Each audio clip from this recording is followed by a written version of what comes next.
Anjara nom ZAY Tarit ko hely maloha anao Afantaranao akaiza no mba Yo, ambony tany aketo Marika fa za magneky maloka Tsy tsaratsara ny ambony lasetinao beke loka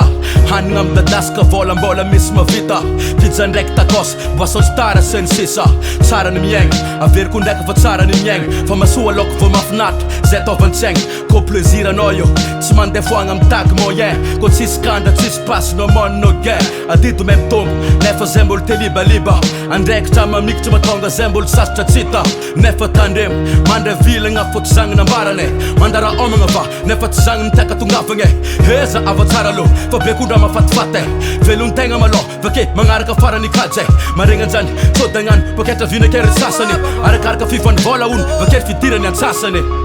Na tsara za fiadanagna fa tsy agny le maso Igny tsy maso anao So variana mietraketraka spesy trapo Sinjovany amaregny Fiaina agnaty vadibadika kelefa lonsegna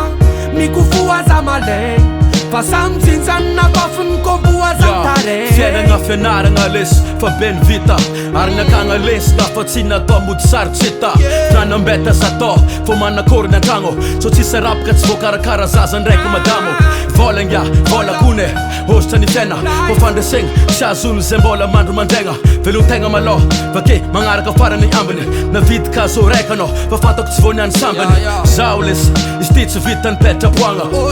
Na malegny niany, terre Maloha mitsangana Fa nao mazoto igny, misy tambagny tsy afaka kosa Andizany fa valo la, vo ilikiliky ny rafoza Za matoko fa azonao, tsy takanao anagny ratsy Velontaigna Maloha, vake magnaraka farozany katsy Pera ita, ary tsy famaragna fa maro mandalo Mahazo atomby anao miraiky ty, koragna velogny mitsangano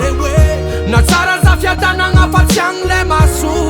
Efa tsy agny le maso anao So variana mietraketraka spesy trapo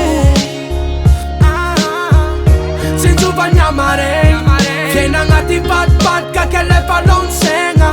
Mikofoa za malegny Fa samy jinjany na bafiny kovoa za mitaregny Yo Didi Yo Biggie Zara ZAY one Real talk